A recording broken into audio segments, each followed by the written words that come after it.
All right, here's a new one for you. This nice, pretty truck. Every bed cross member is rotted through, needs to be replaced. So we're gonna go ahead and pull this bed off and replace those cross members. So let's get in it.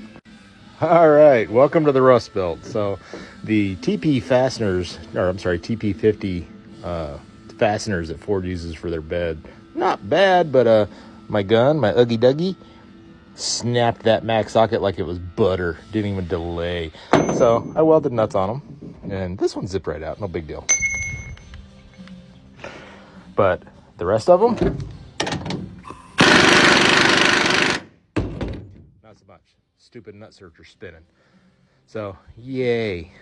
Let's yeah, fun. All right, I didn't want to have to resort to it, but yeah, the ankle grinder won the show. So yeah, let's get this bed off now. All right, so not as bad as I thought under here. Basically, these are gonna go there, and that there, and that there, and that there. The only thing I didn't get is this, so I may have to make some panels here. I'll dig into it a little bit and see how bad they are.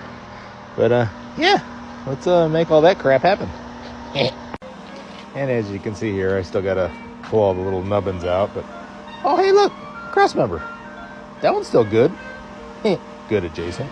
Anyway, yeah. And I really can't stand seeing this. It's freaking Bondo.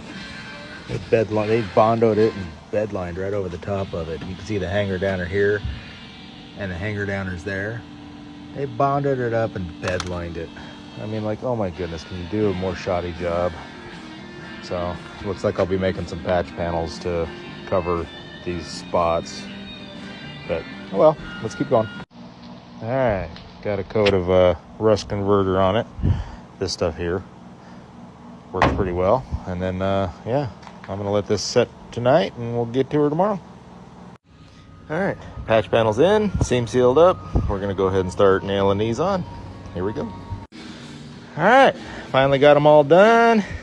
I had to make 2 pieces because they're on national back order, and yeah, so they get the redneck variety. Anyway, yeah, got all this done. Got the frame cleaned up. Went ahead and poof canned it.